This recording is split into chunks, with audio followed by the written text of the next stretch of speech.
Also dade pama namalege samalolia. Tashibe samji shwada sabjito.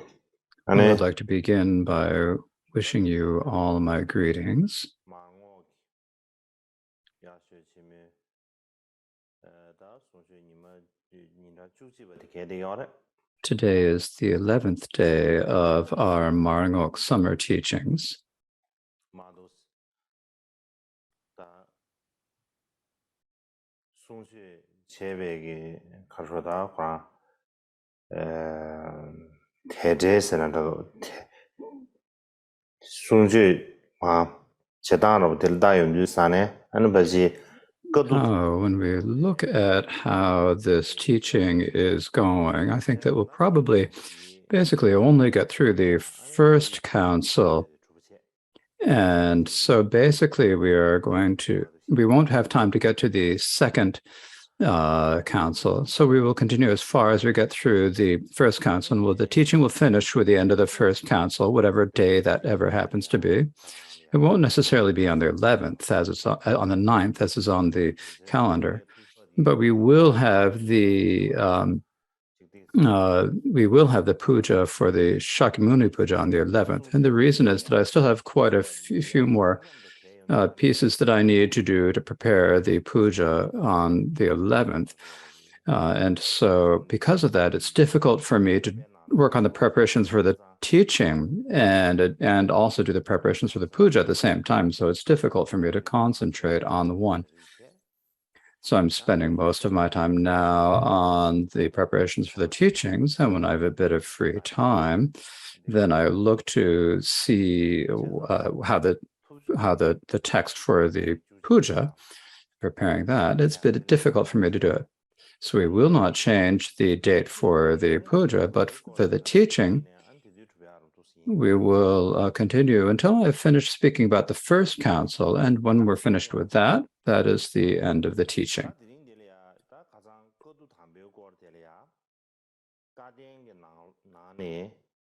Now, the other day we spoke about among the different accounts of the first council found in the Kanjur and Tenjur.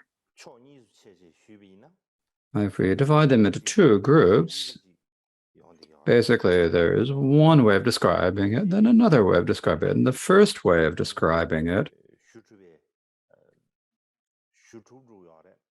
will be completed and we'll finish going through the first account in the first time.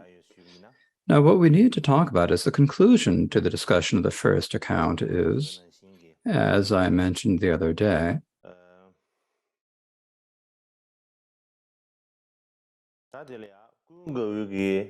is, first of all, as I mentioned the other day, there is Ananda teaching Chana, the Dharma, and this will be as described in the Mahishashaka school of five-part Vinaya, and then also the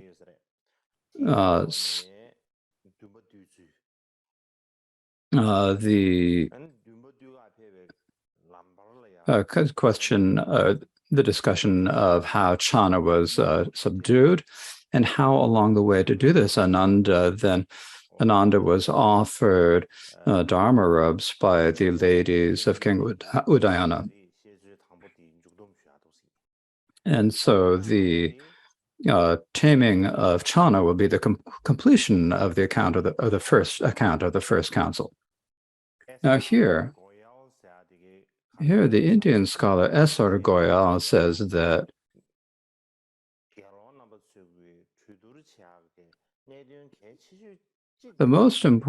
one of the most important points of the discussions the first council had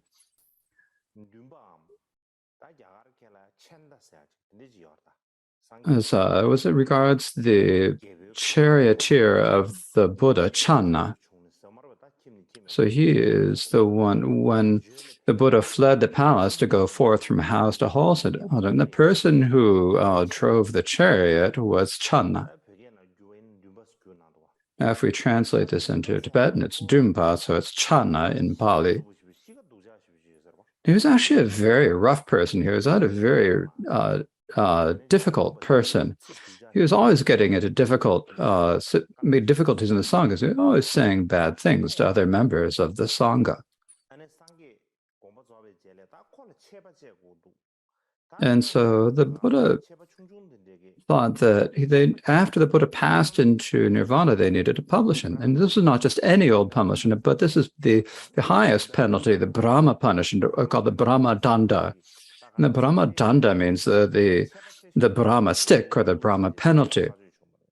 So it was decided that Channa needed to be punished with this Brahma punishment.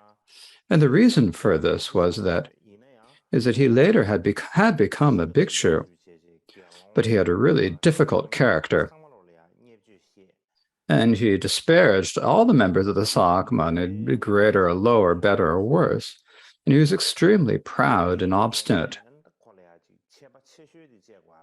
And so for that reason, it was decided that he needed to be punished with the highest penalty. And so then after the Brahma penalty, or the highest penalty, was imposed on Channa, so what happened is that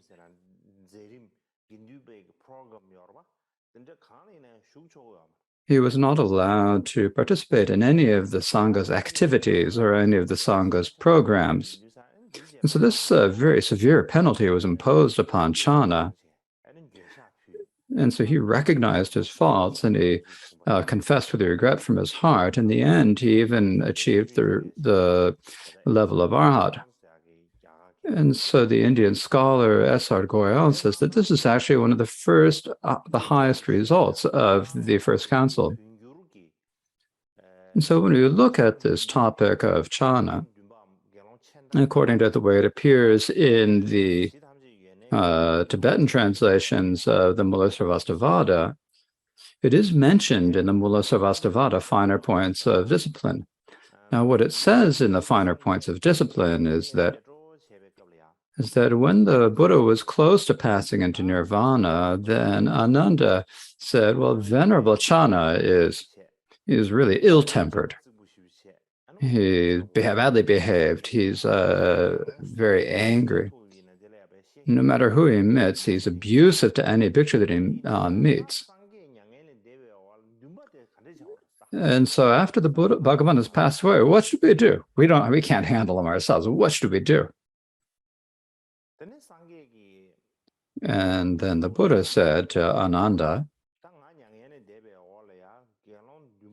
after I have passed away from here, then punish the bhikshu Channa with the Brahma penalty. So the Brahma penalty means the highest penalty.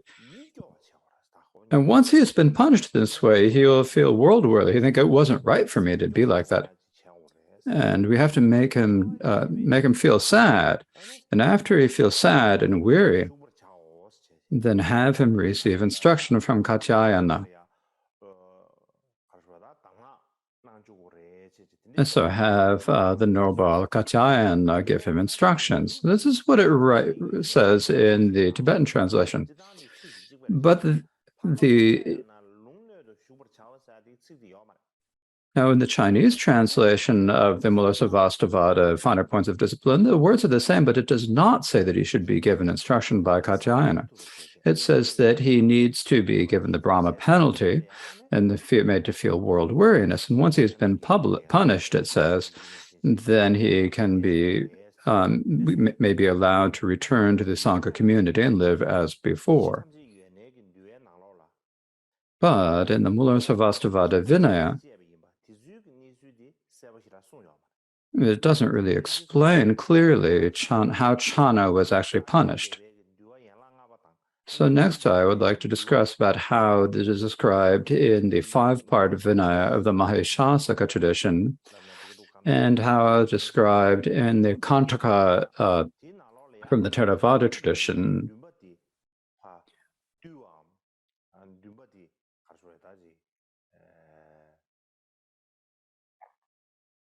So I will describe the stories in these two sources about how Ananda tamed or reformed the Bhikshu Channa. So first I'll begin with the teaching according to the 5-part Vinaya of the Maheshasaka school. Now, one time in Kaushambi, which is a city in India, there was the Bhikshu Chana. He lived there, and he always got really angry at the Sangha. And he couldn't let anyone stay there. He was always making problems. He was always abusing everyone.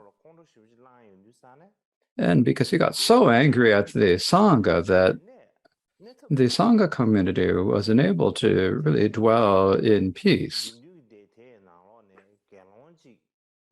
So among the Sangha there, one of them, after the rains retreat had completed, then went specifically to Mahakashyapa and said, this Bhikshu Chana just is not letting us be. He is always making difficulties for us. And he explained all the events clearly. When Mahakashyapa heard that about the events, he immediately called Ananda, because all the biggest problems are given to Ananda. If there's a problem, you give it to Ananda. If there's a problem or hardship, then you give it to Ananda.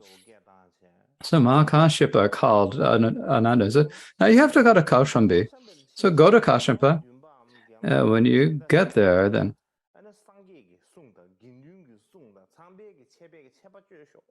when you get to Kaushambi, then you need to punish this Bhikshu Chana with the words of the Buddha, with the words of the Sangha, and the Brahma penalty. And so then Ananda accepted the responsibility for this task that Mahakashyapa had assigned to him, and he left with 500 bhikshus. Now, whether it was actually 500, somewhere around there, but in any case, he left with the 500 bhikshus. Now, when the Bhikshu Chana heard that Ananda was coming with the 500 bhikshus, he immediately went out to welcome Ananda.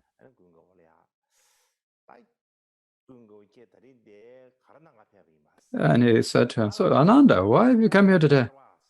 You haven't come to make things difficult for me, he said. Ananda said, I haven't come to make things hard for me. I've come here to help you. And then Chana asked, how will you help me? And Ananda said,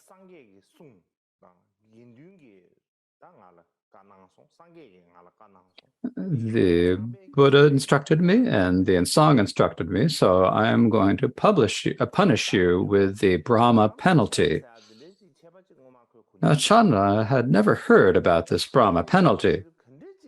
So he said, what is this Brahma penalty, he asked. What do we mean by Brahma penalty, he asked. And so Ananda said here, the Brahma penalty is a really severe penalty. Once you've been punished with a Brahma penalty, then no bhikshu or bhikshuni or layman or laywomen, all of them have to sever all relations for you. They're not allowed to even speak to you. Even if you come to them, they won't be able to speak to you. They're not allowed to speak to you. And so this penalty where the Sangha is not allowed to speak to you is called the Brahma penalty. And when Chana heard this, then he was completely overwhelmed. He was totally astounded, and he collapsed onto the ground. And what he said to Ananda, he said, isn't giving me such a severe penalty the same as killing me? No one's going to speak to him at all. You might as well just kill me. It's the same, isn't it? So he said this to Ananda, and then Ananda in response said, don't worry, it's not important.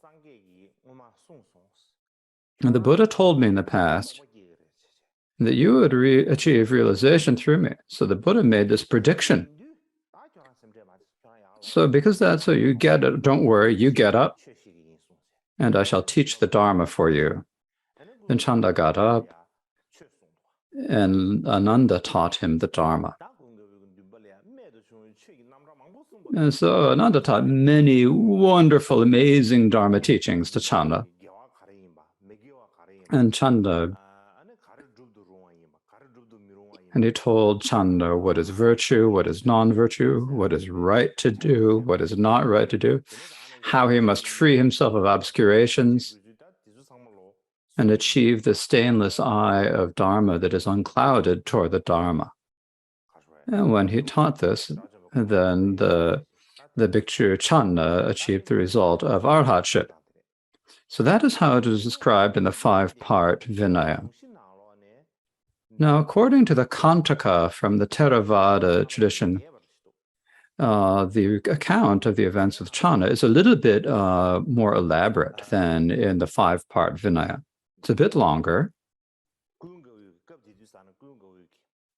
Now, at that time, this is another account of it. This is another way of describing the events. What Ananda said to the elder bhikshus, he said, before the Buddha passed into nirvana, he said to me, Ananda, I'm going to pass into nirvana. And once I have passed into nirvana, the Sangha should gather and then impose the Brahma penalty on Chanda. And so he informed the Sangha about this. And then what the elders said was or Elder Ananda, or friend Vinaya, they'd never heard about the Brahma penalty, so they said, what is the Brahma penalty?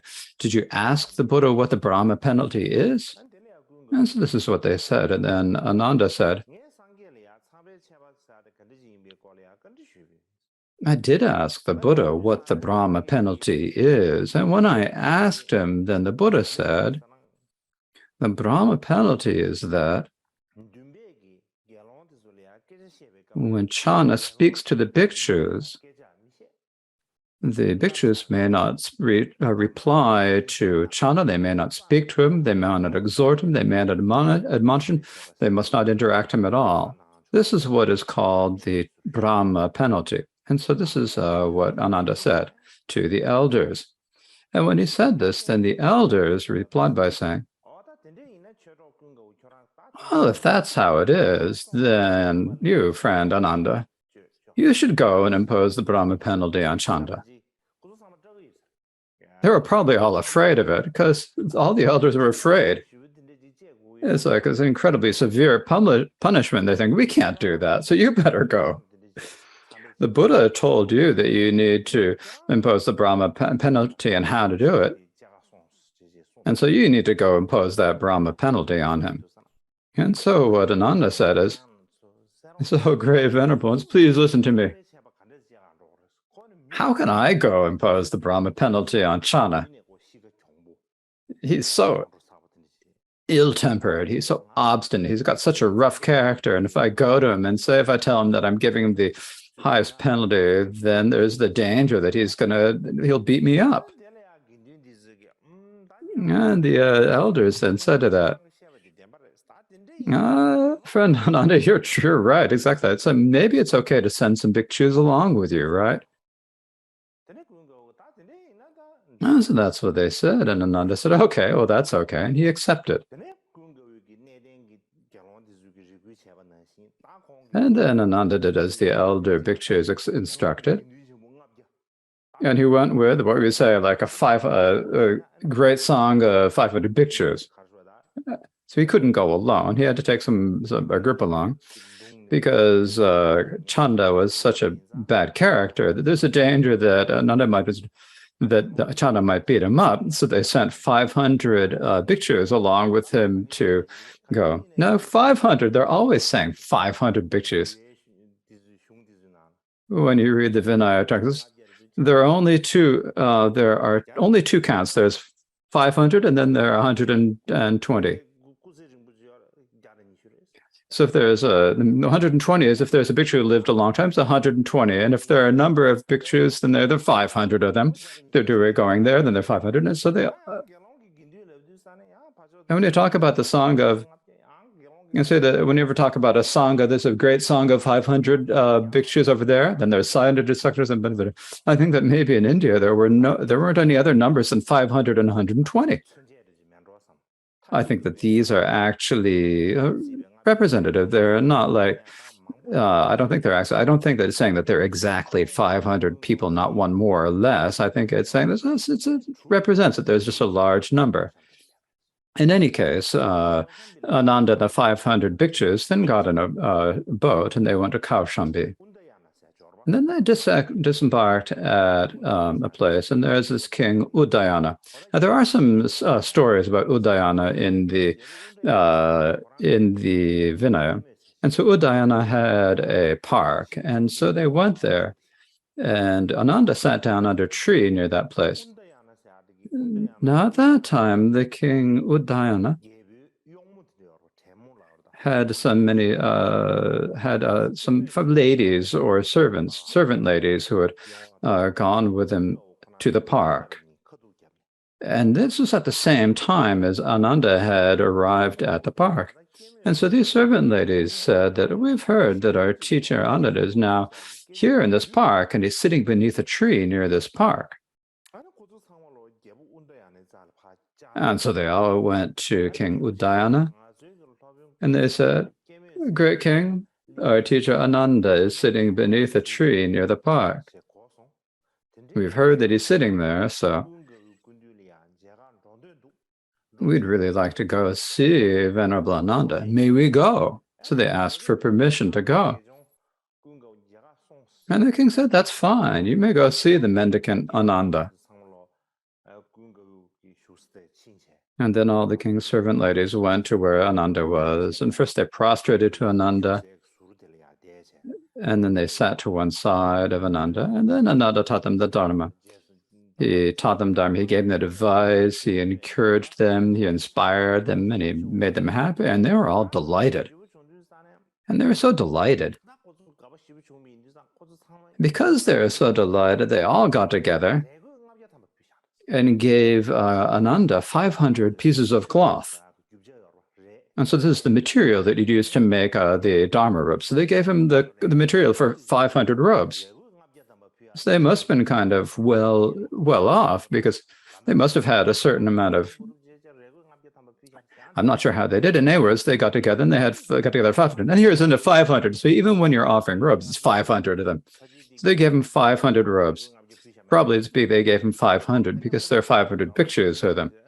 And so just totally delighted. They all got up. They prostrated to Ananda. They circumambulated him on the right side. And then they returned to the palace where King Udayana was staying. And King Udayana saw the ladies returning from a distance. And when they got to be near, he then asked them, he said, "Were you able to see the mendicant Ananda?" The lady said, "Great king, we've just seen Ananda." And the king said, "Well then, what did you give the mendicant Ananda?" he said. And so the ladies then said, "Oh, great king, we gave the Venerable Ananda 500 pieces of fabric." And when King Ananda heard this, he was a little bit upset. He got angry. And he scolded the ladies, and he said to them, "What is this mendicant Ananda going to do with so many robes that you've given me? He's a mendicant, right? Is he a fabric merchant? He's not a businessman. What is he going to need all that fabric for? He's not going to sell it, is he? What does he need so much for? He's going to open a shop. Is he going to make a new fabric store? What's he going to do with all the fabric you've given him?" And so he criticized them for that. And after he had scolded them, then King Udayana just was probably kind of a little unhappy about this and thought, what's he going to do with all this fabric? What can be Ananda like? I just didn't really know what he's like. And so he decided that he was going to go see Ananda so that they could meet. And so the two of them met. Now, first, since he was the king, he first paid him some respect, and they had a little bit of a discussion about the Dharma. And they spoke about joyful topics and some things that would inspire great feelings. And they had some very nice, respectful conversation. Because he was a king, he didn't immediately say, "Well, what are you going to do with all that fabric?" It wouldn't have been appropriate for him to say that. And so it's first like they had a little bit of a small talk to kind of to show respect and so forth. And then he sat down to one side of Ananda. Then he came to his real point. And he said, "Ananda," Did my lady servants come here? And somebody asked that, and Ananda said, "Oh, great king, your ladies did in fact come here."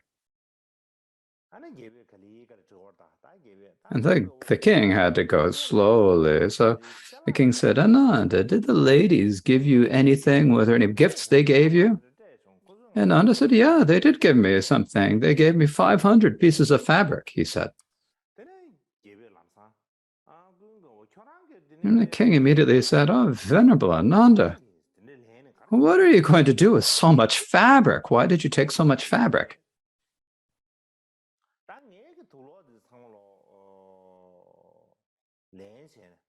"Oh, great king, I've taken all of the fabric, and many of the bhikshus, all of their clothes are worn out. They're all old and tattered. They're all completely worn out. So we're going to give them new robes."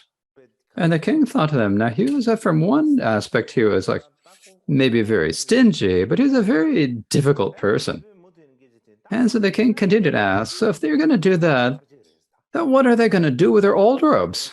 I think they've got new clothes, so what are you going to use the old clothes for?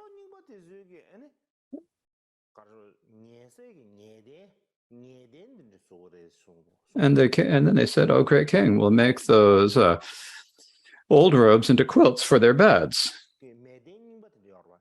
So then they actually had the old mattresses and bedding. So what are you going to do with the old bedding?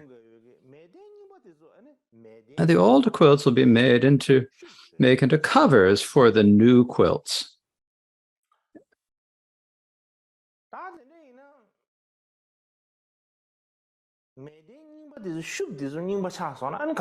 So when the covers for the mattresses and quilts get old, then what are you going to do with them?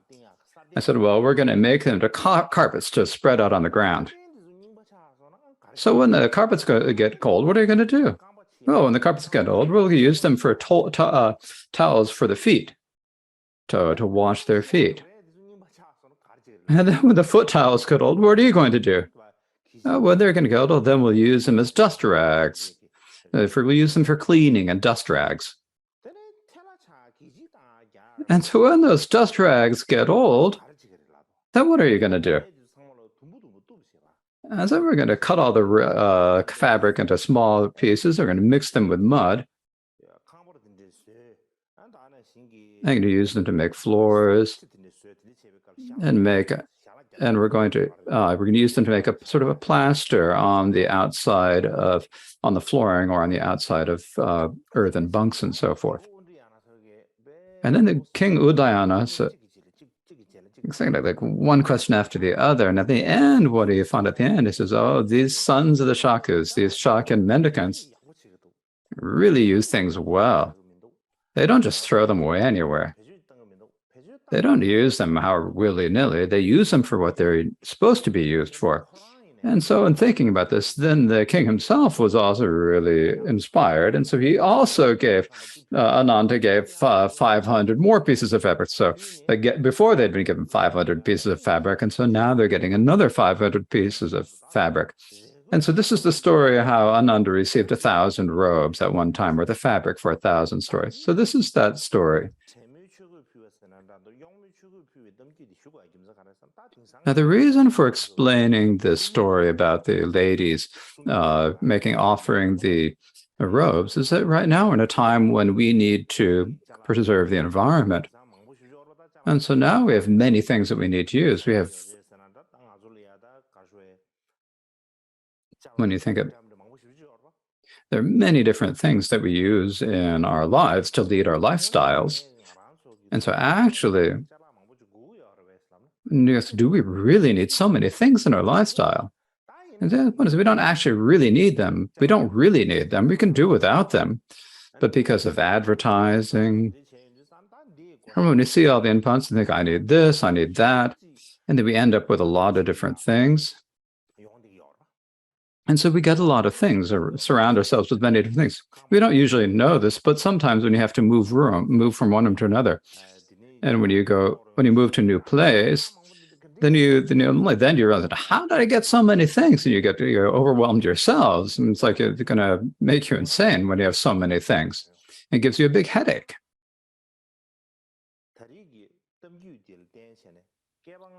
So, and basically, when you look at this account from the past and think about the mendicants of the Shakyas, what lifestyle they had, and how they were thrifty with all of the things that they had. They used them well. They used them for what they needed to be used for. It didn't needlessly waste things. And so this is something we can learn from. And in particular, in terms of it is something that we need to understand for preserving the environment in these days. In any case, after the ladies had offered the fabric to Ananda, then Ananda and the 500 bhikshus then continued on their journey. And they arrived at a monastery called the Gosita Arama. So it was a monastery that was given by the householder Gosita. When Ananda arrived at the monastery, then there's a throne that the monastery had prepared for him, a throne. Now, it probably wasn't a big throne like we use in Tibet. It was probably just a cushion, and they sat on the cushion that was set out for him. And the Bhikshu Chanda also came to see Ananda. So he first prostrated Ananda, and then he sat to one side. He was sitting to one side. I'm thinking about it this time, then Chanda at that time. He was the one who had been serving as an attendant in the Shakyan palace. And so I think he was being respectful of Ananda because he was from the Shakyan palace. He wasn't respectful to anyone else, but he was being respectful of Ananda. So it's one reason why they sent Ananda is because Chanda had paid, it was more respectful to Ananda. In any case, what Ananda said to Chanda says, friend Chanda,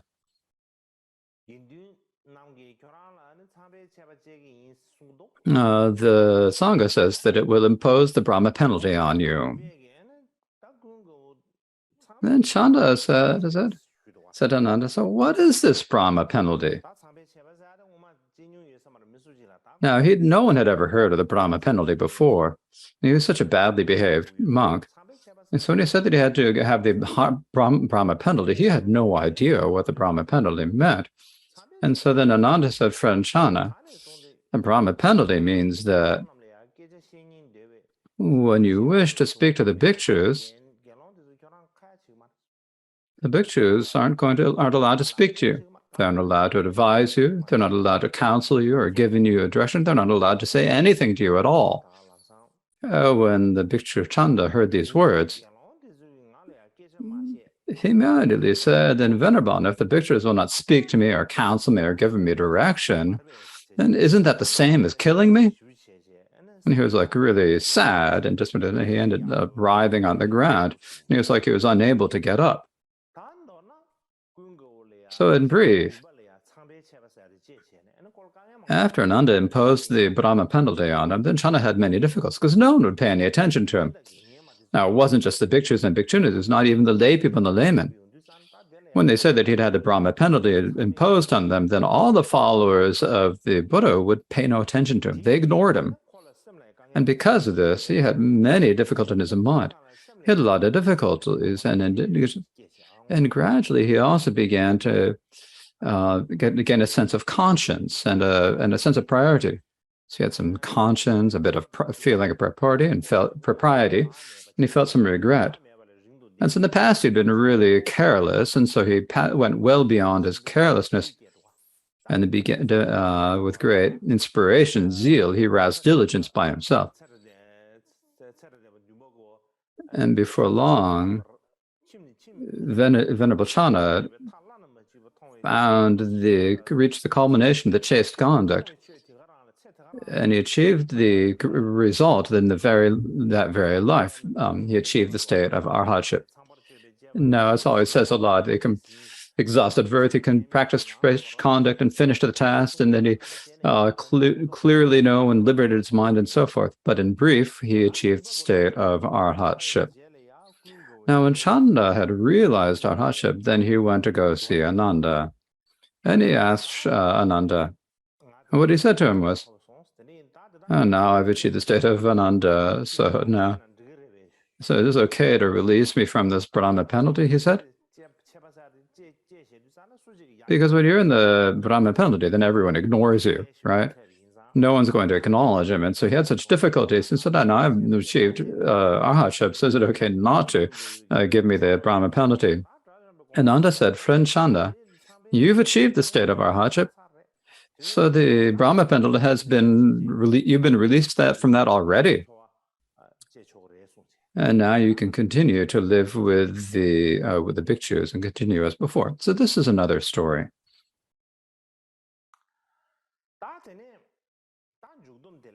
So now in summary, what it says in the Theravada Kantaka, the section of the minor points of discipline, then what it says is that at this time, at the council on the Vinaya, there is not one more nor one less than 500 bhikshus. And for that reason, this council on the Vinaya is called the Council of the 500. Now, following this, in the Theravada Kantaka, there are verses that relate to the first council in verse. And since they're in verse, they're not easy to say. But now I've explained everything already, so I shall not go into them today.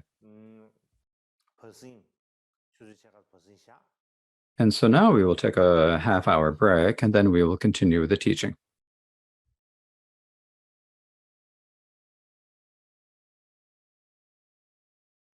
다시합니다.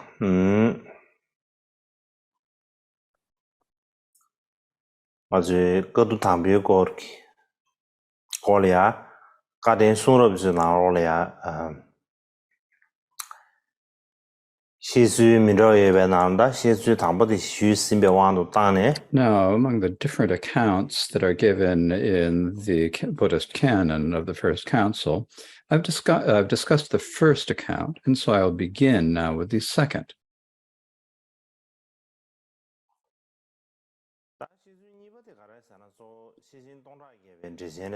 Now, the second account is the one that primarily comes from a great commentary in the 100,000.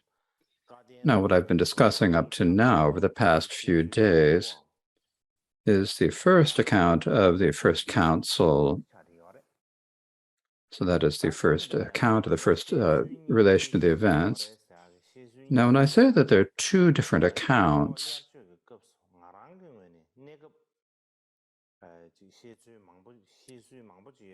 is something dividing into two accounts is basically something I have done for this particular Marngoat summer teaching. I've chosen among all the different accounts, I've chosen two primarily ones. If you understand it as saying that there are two accounts in the tradition, then that's actually a misunderstanding. It's just that these two counts are two accounts that I have chosen.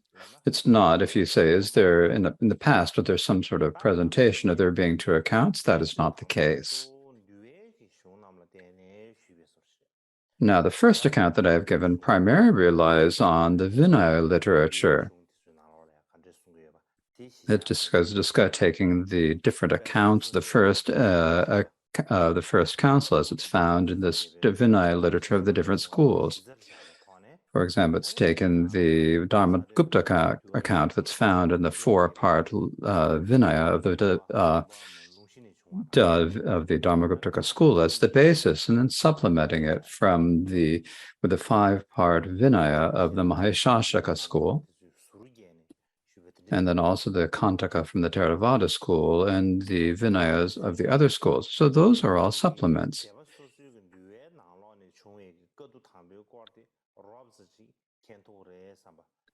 Now, I think that my hope is that by explaining these, that you can get a basic idea of the accounts of the first council as they're found in the Vinaya literature.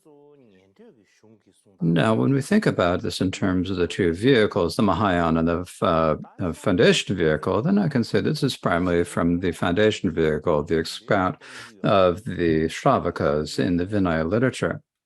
So now I'd like to speak about the second account of the first vehicle, the first council, And this account primarily comes from the great commentary of the 100,000. And this is like an example of the accounts that are found in the Mahayana literature. Now, in general, the great commentary of the 100,000, this commentary was translated into Chinese in the 4th century.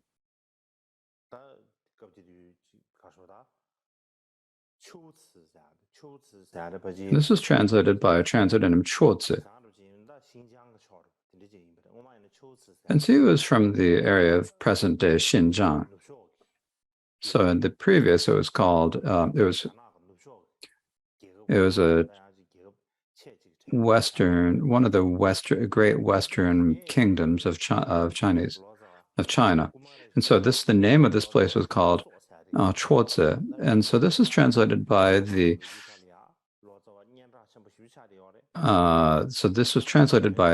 translator Kumarajiva, who was a very important translator in ancient China. If we compare it to the Tibetan tradition, he had the similar status as the translator Vairocana.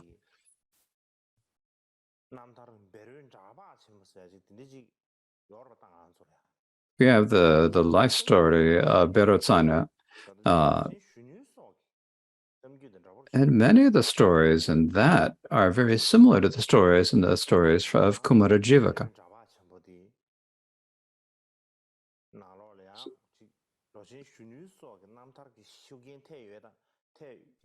So sometimes you wonder whether the life story of Kumarajivaka had some influence on the life story of the Tibetan translator Vairocana. So just as Vairocana was a very well-known Tibetan translator, similarly, among the Chinese translators, Kumarajivaka was one of the most famous translators into Chinese. In any case, the great commentary on the 100,000 is a commentary on the 100,000 Sutra and Prajnaparamita.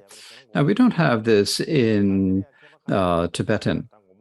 Now, this is said to be written by Nagarjuna, and so some people do question whether it was written by Nagarjuna, but most do seem to accept that it was composed by the Acharya Nagarjuna. So I will now describe the first council as it is described in this text. So I think if you first look at this.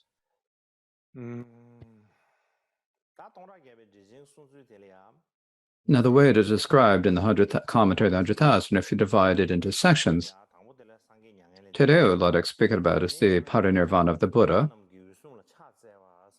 The second is the Buddha, the gods prostrating to Mahakashyapa. Then there's Kashyapa gathering the arhats. And then the question of whether the reason why there had to be 1,000 bhikshus. And then the next is holding the council in Rajagriha, and the last is the accusations of Ananda. So I'll just go through these in order, and then we can go through later topics later. So the first of these is the Buddha's parinirvana.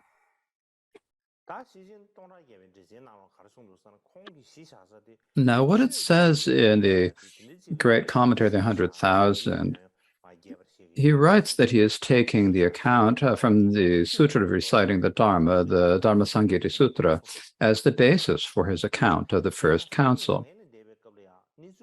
Now, at the time that the Buddha passed into nirvana, what happened is that the earth quaked 6 times. When you talk about the earth quaking 6 times, it's the 6 ways of quaking, then it talks about it trembling and quaking and shaking. And it speaks about 6 different ways that the earth quaked. And these days, when we look at it, and so these days in Chinese, we talk about Liuju Jijian. We talk about the 6 ways that the earth quakes. Now, I don't know whether these 6 ways, or there were 6 different ways to do this. In any case, the earth quaked 6 times.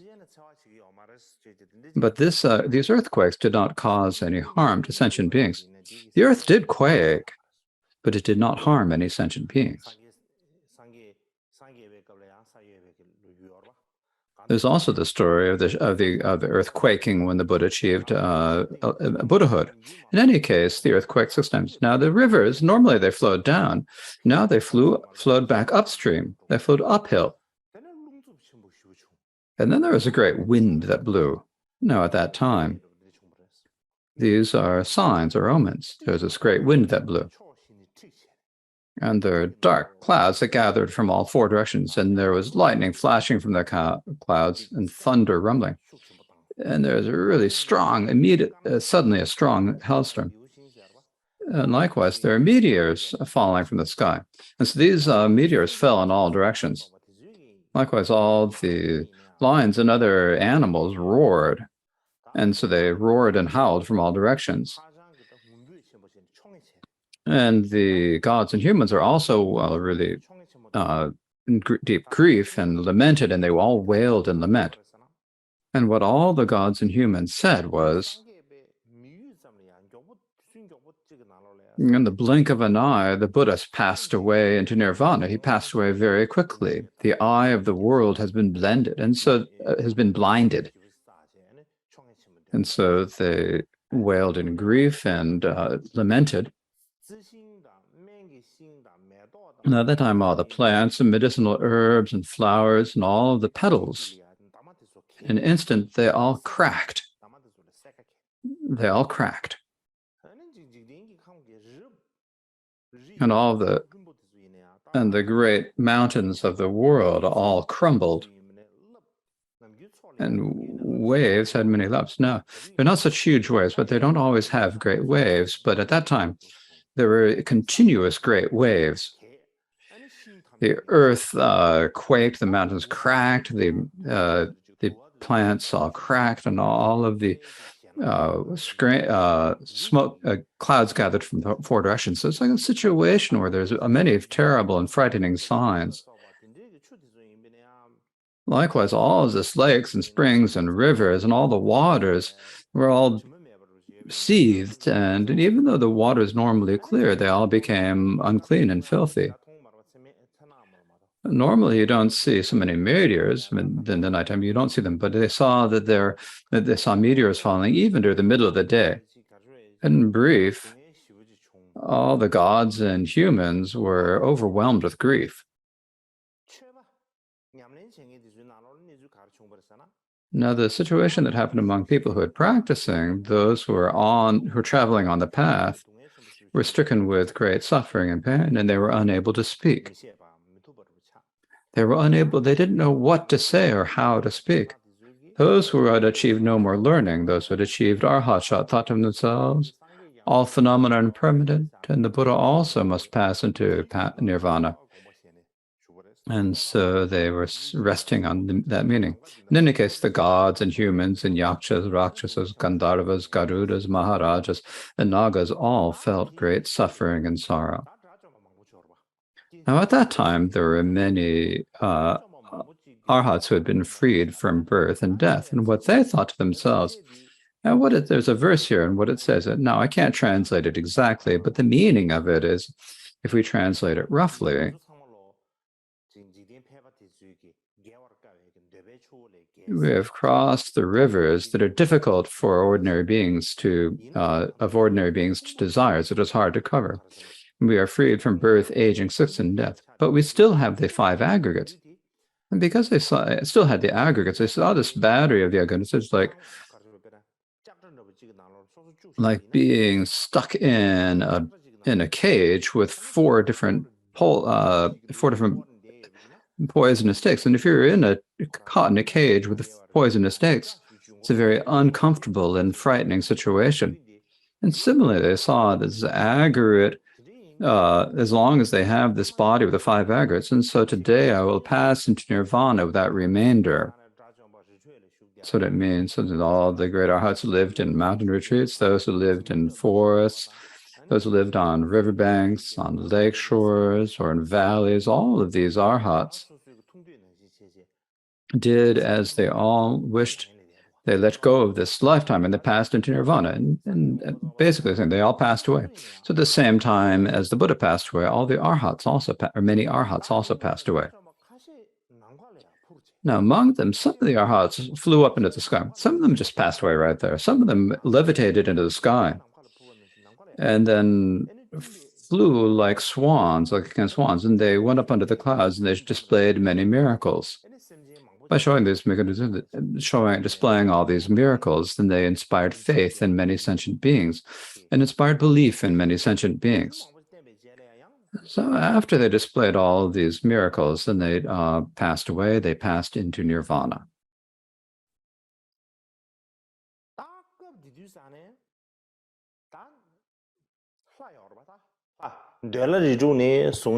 Now, at that time, there were the gods from the 6 classes of the desire realm gods, up to the gods up through the 4th level of dhyana, the form realm. They're seeing so many arhats giving up the giving up on this conditioned life and passing away into nirvana. And the thought that they had when they saw all this, after the Buddha who passed into nirvana, all the students who have attained liberation have also passed into nirvana. So the wanderers of these days are now stricken with the various illnesses of desires, craving, and hatred and delusion. They are ill with different sicknesses.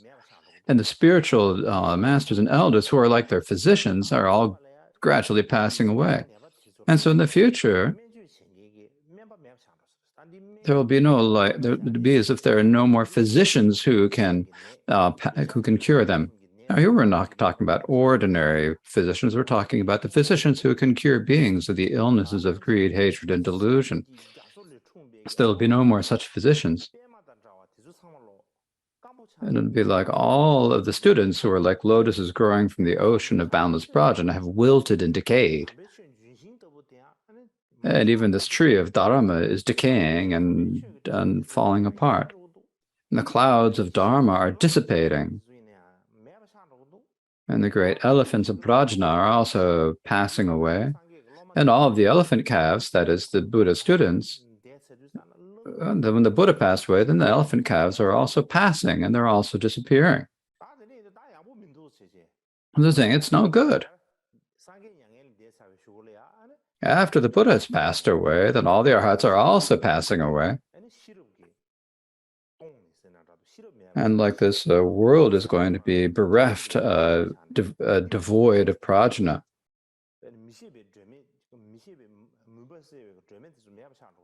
It's like there will be no longer be any lamps that can light the way out of the darkness of unknowing.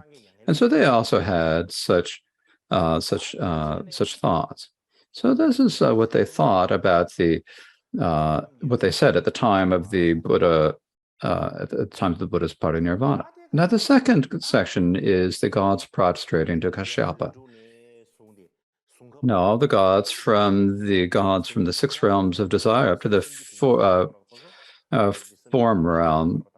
Now, so that wasn't the form realm. They don't really think about much. They don't have much. They're always resting in this very deep samadhi, and they don't have many things that they think about. But other than them, all the gods of the 6 realms of desire up to the form realms, then they all felt very worried. It's like the world is now plunged into darkness, and there's no longer anyone who can show them what should be done and what should not be done. And so they all went to Mahakashyapa. They prostrated at Mahakashyapa's feet, and then they recited a verse. Now, the meaning of this verse in rough is, we say it in rough, is it's basically a praise of Mahakashyapa. You've lived a very long life. You're someone who's lived a long life. And you're an individual who has given up desire, anger, and pride. Your body is the color of gold from the river Jambu. It's like, as I said the other day, as I mentioned, that Kashyapa had sort of golden colored complexion. And whether you look at Kashyapa's body from the top of the bottom, from the top to his feet, is just really beautiful and handsome. And his eyes are like a stainless lotus. And so in any case, they praised him. And after praising Mahakashyapa in this way, then the gods said to him, "Great Venerable Kashyapa, do you know what's happening? It's a really terrible situation. The ship of Dharma is sinking. It's like there's a ship of the Dharma, and it's got a leak in the bottom, and it's sinking into the ocean. The city of the Dharma is collapsing. The ocean of Dharma is drying up. The banner of Dharma is being lowered. The lamp of Dharma is going out. The teacher of the Dharma has gone. The teachers of the Dharma have all left, and they've gone far away. And so the people who are actually practicing the Dharma are becoming fewer and fewer. And wicked people are becoming even more and more powerful. So right now, it is appropriate for you, with great loving kindness and compassion, to establish or plant the true Dharma, to make it remain stably. So this is the request that the gods made. Now, at that time that they made the request, Mahakashyapa first thought to himself, his thought was like a great ocean. Now, a great ocean doesn't move much. Now, if you have like a cup full of water, it moves back and forth, but the great ocean doesn't move much. A great ocean is stainless and peaceful and calm. And all the gods are extremely worried, and they said to Kashyapa, there's such great danger, it's a very difficult situation. And Mahakashyapa was kind of like a great ocean. He didn't move long, and so for a rather long time, he didn't say anything at all. After a long time had passed, what he said was, what you were saying is true. As you say, before long in this world, there will be no more prajna at all. The world will be filled with ignorant delusion, and people will be unable to distinguish virtue from non-virtue, proper from improper, what should be done and what should not be done. It'll be like just complete darkness. So in this way, it's Kashyapa didn't specifically say that he would establish the basis for the Dharma, but in actuality, by not saying anything, he accepted the god's request. And so then the gods were prostrated at Kashyapa's feet, and then they returned their own places just in an instant. So in any case, this is just speaking about how the Buddha passed away, and when the gods saw all the arhats passing away, they got worried, and they said, you have to do something about this, otherwise the Buddha's teachings will disappear.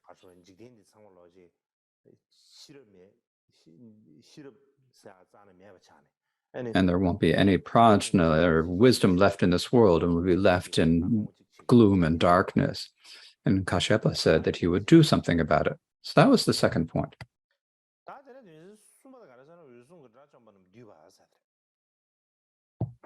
The third point is Kashyapa gathering the arhats. Now, the way it's described in the Great Commentary in the 100,000 is very different. It's not at all like the account in the Vinaya and the Shravaka accounts, because these accounts from the Vinaya literature are primarily teaching the events that occurred and the common perceptions of ordinary beings. Now, in the Mahayana accounts, there's a lot of discussion of gods and nagas and so forth, right? In any case, what Mahakashyapa did was he had to gather all the arhats. So at that point, then, Mahakashyapa first thought, and the gods had made such an earnest request to him, and so he thought to himself, so what can I do so that these teachings that are so difficult to obtain, even after 3 uncountable eons, are able to remain a long time? So he kind of questioned himself about this time, and thought about it, pondered for a long time, and then the thought that he had, he thought that now, I think that if I believe the teachings must remain for a long time, then we must compile the sutras, Abhidharmas, and Vinaya, the 3 baskets of the Buddha's teachings. Basically, we need to compile all the teachings the Buddha gave into these 3 different baskets of the Dharma. So if we can compile these the Buddha's teachings into these three baskets, only then will the teachings be able to remain for a long time. The reason for it is that otherwise the people will go over and they'll each give their own teachings, and the three baskets will not be gathered into one. They'll be, all the three baskets will all, because of it, scattered, because the different individuals speak it a different way. Some will speak it in accordance with the Dharma, some in accordance with the Abhidharma, some in accord with the Vinaya, and it'll be kind of all scattered and dispersed. And so that this doesn't happen, and so that the Buddha's teachings would not disappear. It's for like these days, what we do is when like you have a great Lama who has written, say, for example, some sort of a liturgy for one individual, for another individual, and then eventually all of their works are spread out among many different individuals. And then there's students who have some good intentions as scholars, and they will prepare it all into like the Lama's collected works. So it's very similar at that time. All the Dharma that had been taught to many different individuals was all gathered together and compiled, and that's what we call the First Council. In brief, it's only if the three baskets can be compiled that the teachers will be able to remain. And then the people will also praise us because we'll have something to show, to say these are the teachings of the Buddha. So it's important to do this. And the reason for this is that the Buddha, over many lifetimes, because of his great compassion and loving kindness of sentient beings, went through a lot of difficulties and hardships and effort to find the Dharma. In many lifetimes, he would, even for the a single word of the Dharma, he would undergo many hardships and difficulties to achieve even just one word. So he gathered and accomplished the Dharma over with many difficulties. And once he'd gathered them all, then he had taught them to others. And so this is the Dharma that the Buddha had gathered, disregarding all the difficulties for himself. And if we are able to gather then and spread it, then we will be able to help sentient beings. So when Kashyapa thought in this way, what he decided to do is that he went to the top of Mount Mera. And he went to the top of Mount Mera and in a copper Gandhi. Now, in our monasteries, we have, when we do the sojong or the uposatha, we have the Gandhi that we beat, right? So they had a Gandhi, like a long wooden stick, but this was made of copper, and he spoke this verse. And the verse that he said was, students of yours, please listen to me. If all of you if you feel gratitude to the Buddha for his teachings, today, in order to repay the Buddha's kindness, don't pass into nirvana today. And particularly speaking to the arhats, because if they want to pass away, they can pass away immediately. They have control. So he's saying, you don't need to pass away. We need to compile the Buddha's teachings. And so he spoke this verse saying this. Now, at that time, now the sound of Kashyapa beating the gong and the sound of his voice filled the entire world realm of the great 3000s. It filled all the universes, and everyone could hear it. Now, everyone here, it's probably not saying all sentient beings, but it's probably saying all those people who have clairvoyance and miraculous powers. They could all hear this when they heard it. All of the students who had miraculous powers and clairvoyances gathered. They used their miraculous powers to gather with Mahakashyapa. So when Mahakashyapa was beating the Gandhi on the top of Mount Mera, then all the students who had miraculous powers gathered around Mahakashyapa. So at that time, Mahakashyapa said to all of the bhikshus who were gathered there, saying, Buddha's teachings are disappearing. Solely out of love for all sentient beings, the Buddha attained this true Dharma, and he ignored suffering and many hardships for 3 incarnate eons. So he went through such hardship for this Dharma, and if it disappears, that wouldn't be good. The Buddha has passed into the Dharma, and those students who know the Dharma, the students who are able to uphold the Dharma, and are able to recite it, and many of them are also following the footsteps of the Buddha and passing into nirvana. Now, if the Buddha's teachings disappear now, then the sentient beings of the future will be especially worthy of compassion. They'll be in terrible situation because they will have no more I prajna. Their ignorance and delusion will grow. And so for that reason,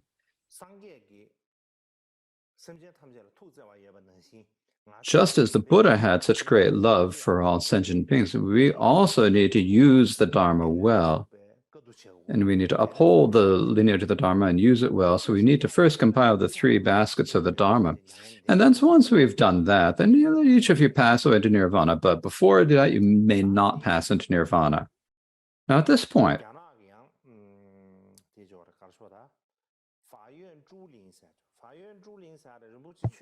now in Chinese, there is a text that in Chinese that is called the Precious Grove of Dharma. And this is a compendium of many different Dharma stories that are related to the Dharma that are compiled in this text. It's a very thick text, big text. And so this is a great compilation from the Tang Dynasty time. It's a huge text, and its relations to it slightly different. Now, it's very similar to the Mahayana. But what it says here is that 7 days after the Buddha passed to Parinirvana, Mahakashyapa said to 500 arhats, he said to them that you 500 arhats should strike the Gandhi to summon all of the arhats who have the 6 clairvoyances, the Buddha realms of the 10 directions, to come here to this Tusala tree grove. So you need to invite them to this place in between these 2 sala trees, where the Buddha passed into parinirvana.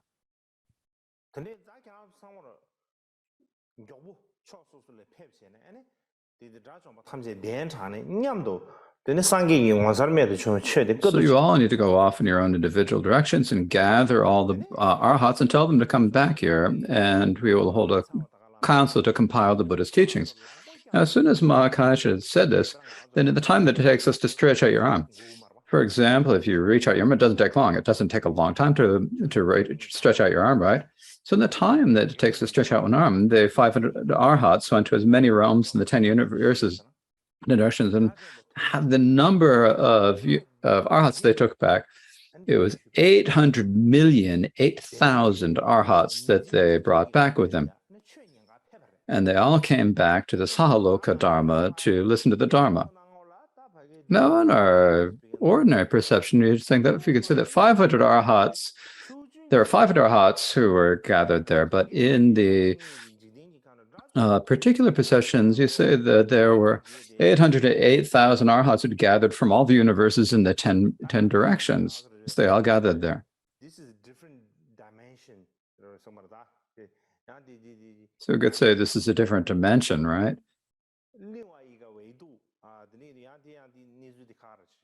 This is just a completely different situation. It's not like we normally see. If it's something that we need to see, when we look at the Mahayana, if we think that the Mahayana descriptions have to meet the way we think, then it just doesn't match sometimes.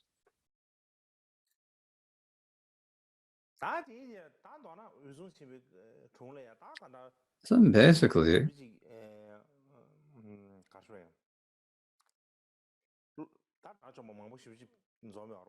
a huge number of arhats all gathered around Mahakashyapa. And then among them all, Mahakashyapa selected 1,000 bhikkhus, excluding Ananda. Now here there's something different. Now this is, again, according to the account from the Precious Grove of Dharma. And what it says there, what's different between here and the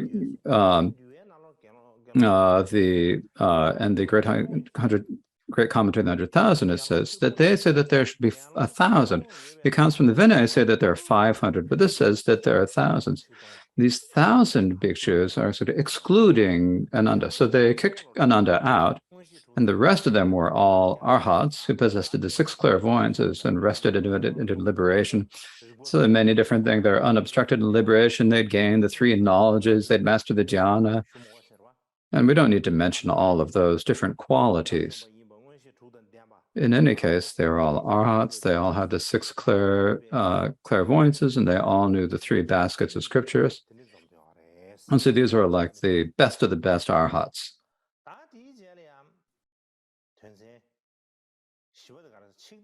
So now we've come to the fourth point, the reason why there had to be 1,000 at the council. So what it says in the Great Commentary on the 100,000 is that there are 1,000 bhikshus at the council. So then there's a question about why there had to be 1,000. So what it says in the Great Commentary is this. So at that point, innumerable arhats came, but Mahakashyapa selected only 1,000, not any more. So why was that? So the reason is that after King Bimbisara in the past had achieved the result, he had achieved the arhat, right? So at the time that he achieved arhatship, at the same time, 84,000 of his ministers in his retinue also achieved the result. And at that time, the order was given in the royal palace to prepare food for 1,000 bhikshus. So they made offerings to 1,000 bhikshus. This became a custom that was continued during the time of King Bimbisara's son, King Ajatashatru. And so at this point, what Mahakashyapa thought is, if we're going to do the council, we always have to go out for alms, then the non-Buddhists are going to give us problems, they'll arouse suspicions. And so there's a bit of danger of that. So during the time when we're holding the council, we must not go out at all. If people go outside, if they leave the council, it will not work well. So if we go to Rajagriha, then every year they have a particular place to offer the food to the bhikshus, and they have this custom of doing this. So if we go to Rajagriha, there'll be people offering food, and so if since they're ready to offer food for 1,000 bhikshus, then I think it'll be easier to hold the council to compile the teachings. And so for that is the reason why Kashyapa did not select any more than 1,000 bhikshus. Next is the holding the council in Rajagriha, compiling the Buddha's words. So at that time, the Mahakashyapa and the 1,000 bhikshus went to Vajrapik mountain in Rajagriha. And when they arrived at Vajrapik mountain in Rajagriha, and at that time, the king of Rajagriha was Ajatashatru. What Mahakashyapa said to Ajatashatru was, please prepare food for us, and then every day, please bring us the food. And the reason for that is that starting from today, we are compiling the 3 baskets of the sutras and such, and so we may not leave the place for holding the council, so we can't go on the alms round. So please prepare all of the provisions and then send them up to us where we're holding the council. Now here at this point, now, as I mentioned, I was speaking about the Precious Grove of Dharma, this text that I was mentioning before. It cites the Mahasangika Vinaya scriptures to describe the compilation. And so this is a rather nice account describing how Mahakashyapa and the bhikshus compiled the Dharma.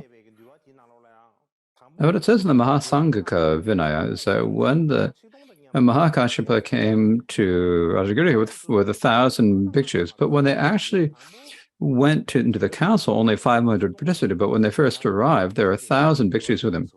Now, this is what it says in the Mahasangika Vinaya scriptures.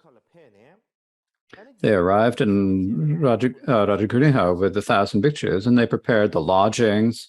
They put out all of the seats and the cushions, right? And in the middle, they made like a throne for the Buddha. To its right side was a seat for Shariputra. To its left was a seat for Moggallana. And then beneath that, there was a seat for Kashyapa. And then they prepared all of the other seats.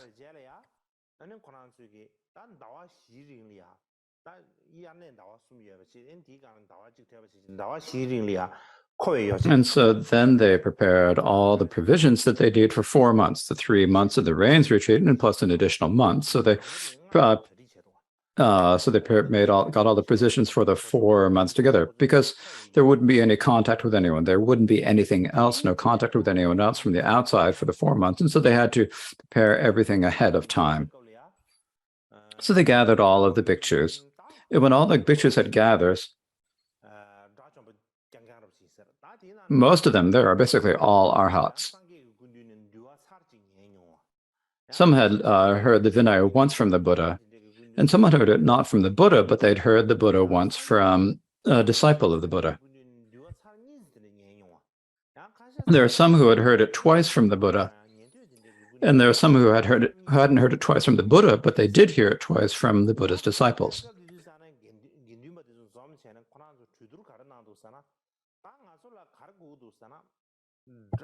In any case, when the Sangha all gathered, what they said is what we need to have is people who are ahats, who people have heard the Vinaya twice.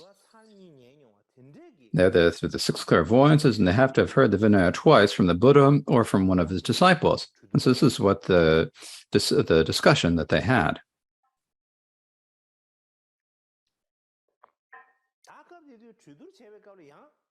So when they made when they did this, they said then there are only 500. And this counting is really kind of, first there are 1,000, but after they have the discussion, there are only 500. I'm not sure how this worked out. In any case, when they did discussion, the others, there are only 500 ahats, and the rest of them. So among the 1,000 who are there, probably who didn't participate in the council, and after that discussion, there were only 500, but there were not 2. There was 2 people less than 500. And so there are only 498 bhikshus. There are only 498, so there are 2 short.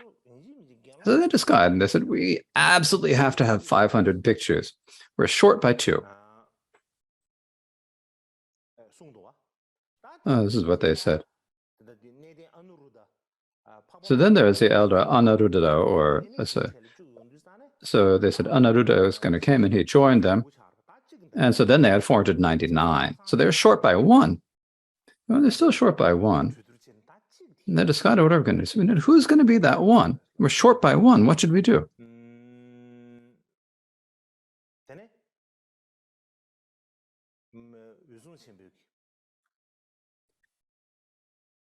So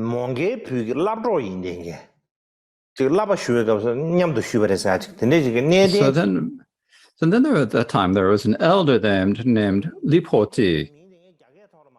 No, I'm going to only name these names in Chinese. So I'm going to use the Chinese. So Lipoti had taken his vows with Mount Gaudayana. So there was this elder Lipoti. And Mahakashyapa said to him, you have to go to the heaven of the 33, like this divine realm, the heaven of the 33. And go invite this bhikshu, and so invite him to come. And when you invite him, tell him that the Buddha has passed into nirvana. So the bhikshus are compiling the Buddha scriptures. So say that to him.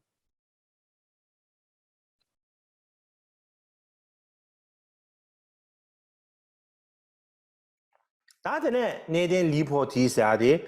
then this elder Lipoti then did as Mahakashyapa instructed. He went to the realm of the 33, and he met a bhikshu there. And another complicated name. In any case, he said it to this bhikshu, and he said, Elder, the Buddha's passed into parinirvana, and so all the bhikshus have to compile the scripture, the Buddha scriptures, so that's what they say. So you've been invited. Now, as soon as the bhikshu heard about this, then he was like really, really sad. And he said, has the Buddha really passed into nirvana? And the response was that he actually had. And the bhikshu said, well, if the Buddha were present in the world, I certainly would come. But the Buddha's passed away, and so the eye of the world has gone blind, and he levitated into the sky and ended up in the samadhi of firelight, and his body burned up, and he passed away, passed into parinirvana.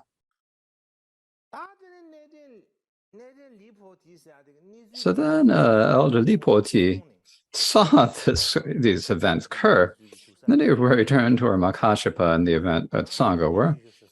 And he said I had to go invite him, as he said. And when he heard this, then he goes too depressed, and he entered samadhi and passed away. Forget about him coming, he passed away. Then Makashpa and the elders then sent Lipote again and said, you have to go to the palace, the liberating palace in the 33. So there's an arhat there named Jiao Fan Bodhi, the Jiao Fan Tibo. So you also go summon him. So you went to him. Then there's an elder named Liktong in a mountain there. In Xiaoxishan, there is an elder named Poto Xi. So we also call him. And then at Tampo mountain, there's an elder named Da Chu Li. So go invite him.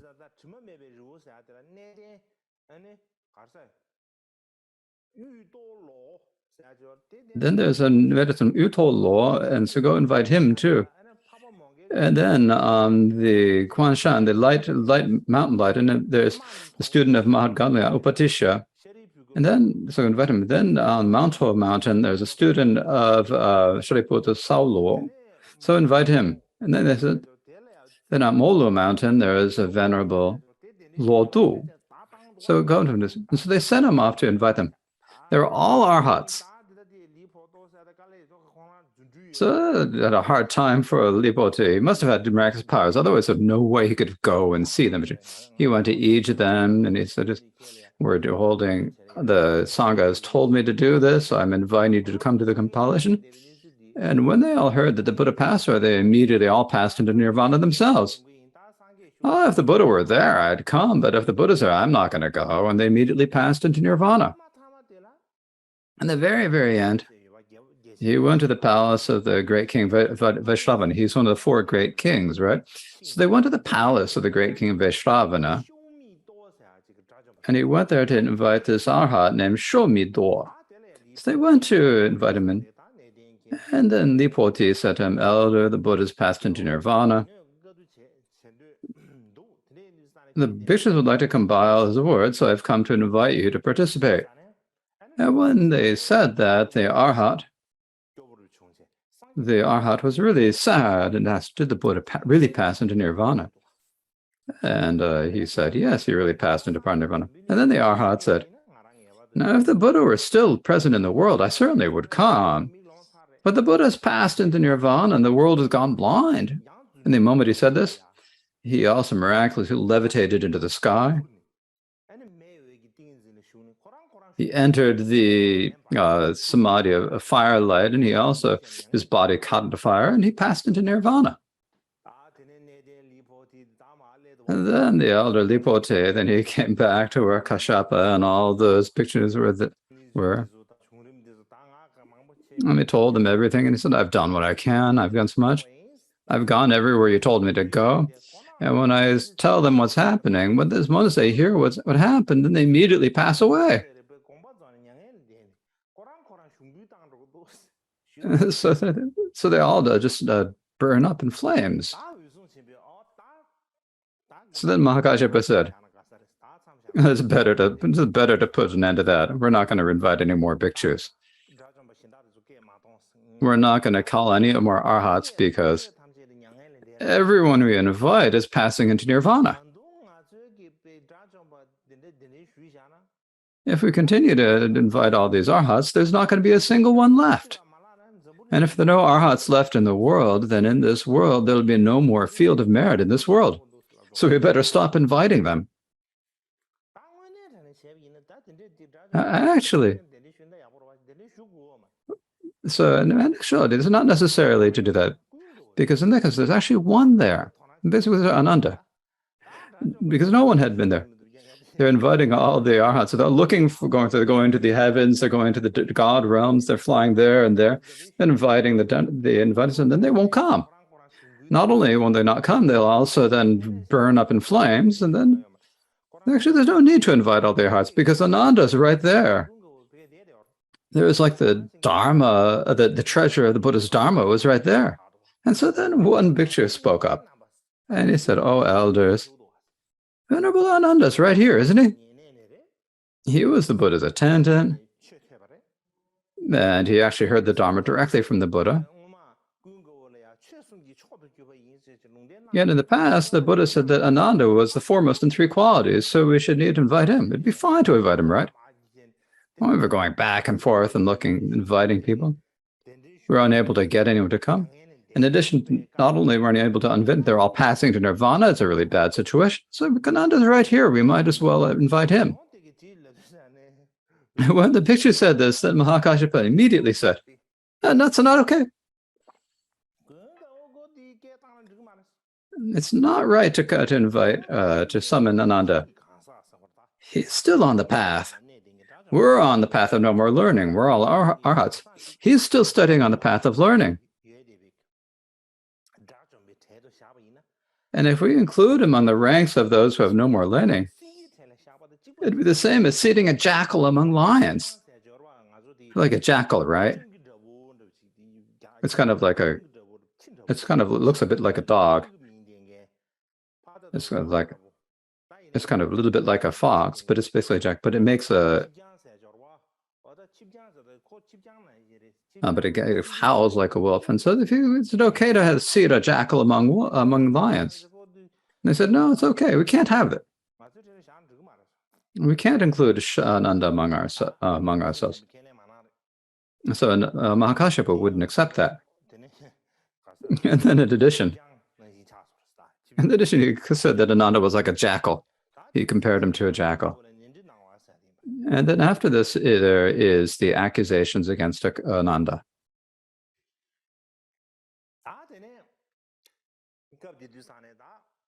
So at that time, there was in the 3 months of the rains retreat. So during this rains retreat, after about 15 days, about every half month, you have to do the sojong, the upashada. And at the time of the upashada, then at the time everyone has to gather, and when they're all gathering together, to discuss the Vinaya, the Mahakashyapa entered samadhi, and he looked around with his divine eye,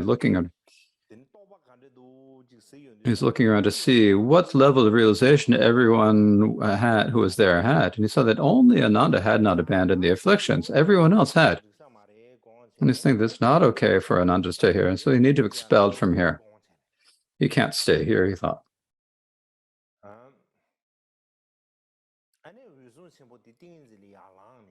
So then Mahakashyapa rose from his samadhi, and in a place where everyone could see, he took Ananda by hand.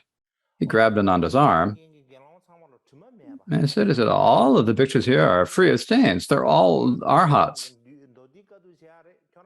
We're here to compile the sutras, but you haven't extinguished the defilements. You're not an arhat, so you can't stay here." And he probably basically pulled him out.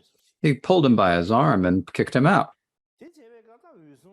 And when they did this, then Ananda was extremely embarrassed that Mahakashyapa had done this to him. He wasn't an arhat, right? So because in the middle of him, because he wasn't an arhat, he'd get embarrassed. So he's extremely embarrassed. And he's really sad, and he was crying. And then he said to himself, he said, "I spent 25 years as the Buddha's attendant. I stayed nearby the Buddha, and I've never had such a difficult situation as I've had now." The Buddha is truly compassionate. So if the Buddha would be able to forgive me, he would be able to understand me. But even though I hadn't abandoned all the afflictions, it didn't make a difference to the Buddha. So he would understand even some of them. He was able to forgive me. All they've been saying, "You haven't given up the afflictions, they're kicking me out." And the Buddha said, but the Buddha never said I didn't have afflictions, they didn't put me out. And then, in thinking this way, what Ananda said to Kashyapa was, "I have abilities, I have practice, but give me a bit of time. Just give me a bit of time and I'll immediately achieve arhatship. I'm going to say, so don't kick me out, just give me a little bit of time." I have the ability, I have practice, and so it's certain that I can achieve the result of arhatship. The reason why I haven't achieved arhatship yet is because it's not because I have lacked the abilities or I didn't do practice. That's not why I didn't achieve arhatship. It's because I had to serve the Buddha as his attendant that I didn't achieve an arhatship.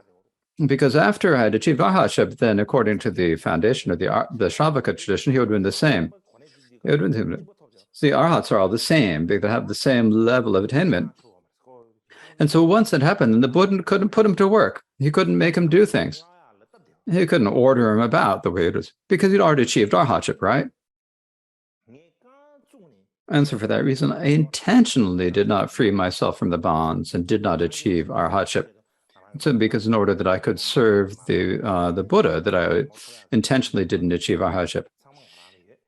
Instead, I actually have the abilities and practice to achieve arhatship, so just give me a little bit of time and I'll immediately achieve the level of arhatship. So now, the next session, I'll speak about how he achieved arhatship. So actually what's right after this is that it's not just this. It's not just that he appeared. Now there are also the accusations, you did this and you did that in the past. Mahakasha said that you did this, which wasn't right. You did this and you did that. And Mahakashapa gave the exhibitions. Now, of course, I'll speak about them the other day. So I've mentioned them before, of course, but there are particular things to speak about the next time. So I'll speak about those next time.